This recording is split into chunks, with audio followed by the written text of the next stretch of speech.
Assalamualaikum dan salam sejahtera kepada semua anak-anak. Cikgu akan bersama kamu tentang apa itu kemurungan. Sebelum itu, mohon subscribe, like dan share channel Cikgu Rosma supaya cikgu lebih bersemangat untuk menghasilkan video-video yang lain yang lebih berinformasi untuk tontonan semua. Apa itu kemurungan?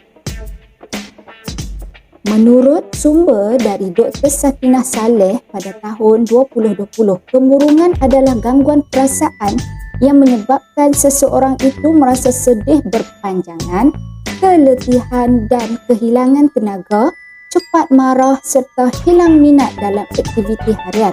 Keadaan ini boleh berlarutan sekurang-kurangnya dalam masa 2 minggu atau mengambil masa sehingga berbulan-bulan ataupun bertahun-tahun. Penyakit ini juga boleh didatangi oleh sesiapa sahaja tanpa mengira umur, jantina ataupun bangsa.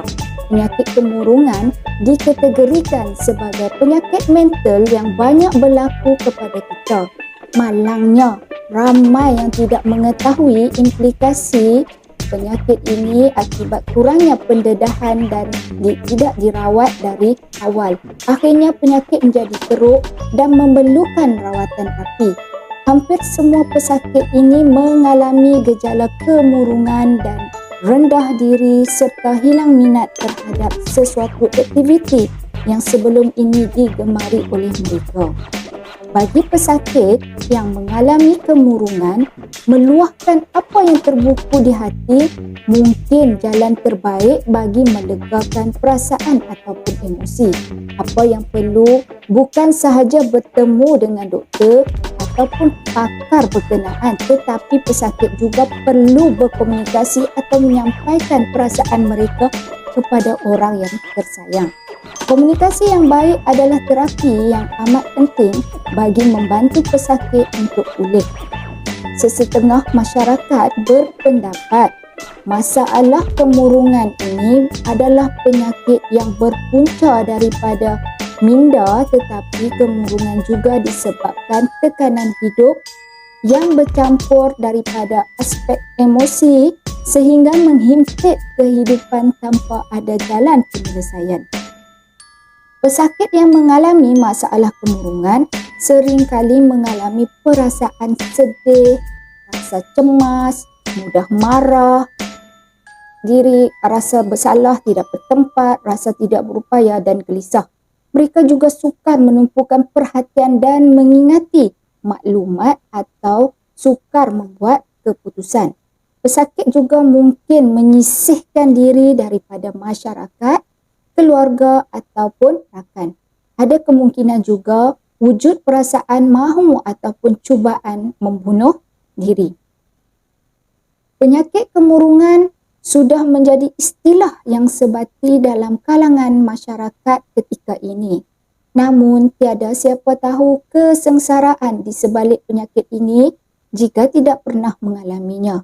Bahkan stigma atau tanggapan negatif masyarakat terhadap penyakit ini dilihat masih ada pada tahap yang sama. Walhal masalah kemurungan ini boleh berlaku kepada sesiapa sahaja tanpa mengira status seseorang itu. Malah boleh berlaku kepada orang di sekeliling kita tanpa kita ketahui. Beza kemurungan dan tekanan. Adakah kemurungan sama dengan tekanan? Ramai yang keliru dan menganggap kemurungan sama sahaja dengan stres. Ada segelintir individu sering mengaku beliau menghadapi kemurungan walaupun sebenarnya itu hanyalah stres. Perlu difahami bahawa kemurungan adalah penyakit mental yang melibatkan gangguan pada fungsi otak menyebabkan perubahan kepada proses pemikiran, perasaan dan tingkah laku seseorang, seterusnya mengakibatkan gangguan bagi menjalani aktiviti seharian dengan baik. Individu yang mengalami masalah kemurungan dapat diperhatikan keadaan mereka yang sering bertindak secara tidak rasional, tidak mampu mengawal emosi, merasa diri dipinggirkan dan beranggapan individu sekeliling tidak memahami mereka.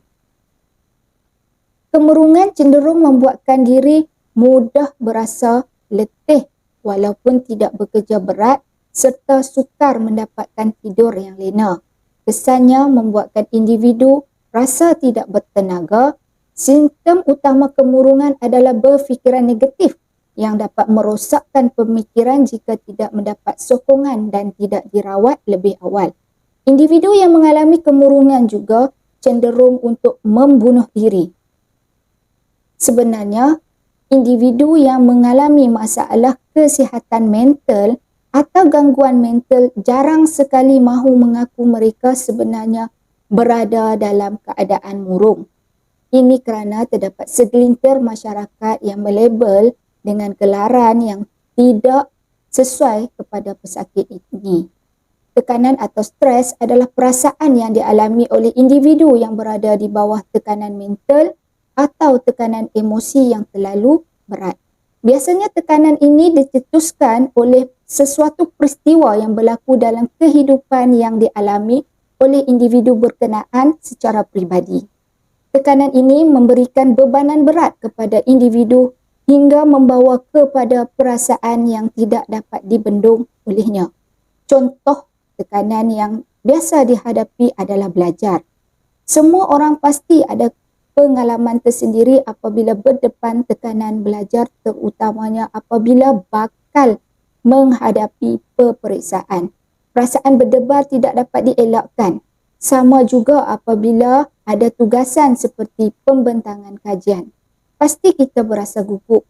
Ketika itu tekanan kian memuncak, namun apabila selesai, tekanan akan hilang dengan sendiri. Begitu juga dengan rutin pekerjaan seharian. Ada isu yang sangat mencengkam emosi, namun apabila isu itu berjaya diharungi perasaan individu, akan kembali tenang. Tekanan biasanya mungkin diatasi dengan mendapatkan motivasi ataupun kata-kata semangat. Cara itu membantu individu menjadi lebih ceria dan bersedia menghadapi apa jua cabaran. Secara fizikalnya, apabila menghadapi tekanan, individu mungkin sukar mencapai tidur yang nyenyak, tidak berselera makan serta menghadapi ketegangan otot termasuk sakit kepala dan sakit perut. Tekanan atau stres yang teruk boleh menyebabkan tekanan darah tinggi dan masalah kesihatan yang serius. Individu yang mengalami kemurungan kebiasaannya memilih untuk berdiam diri dan memendam perasaan terlalu lama sehingga tidak mampu dibendung. Kemurungan ini suka dirawat selagi individu berkenaan menafikan keadaan dirinya dan tidak bersedia untuk menghadapinya bagi memulihkan keadaan. Oleh itu, kita perlulah disedarkan bahawa semua pihak perlu bertanggungjawab membantu individu yang berada dalam krisis gangguan mental. Mereka tidak boleh dibiarkan, tetapi ahli keluarga atau rakan perlu membawa mereka bertemu doktor atau pakar psikiatri secepat yang mungkin.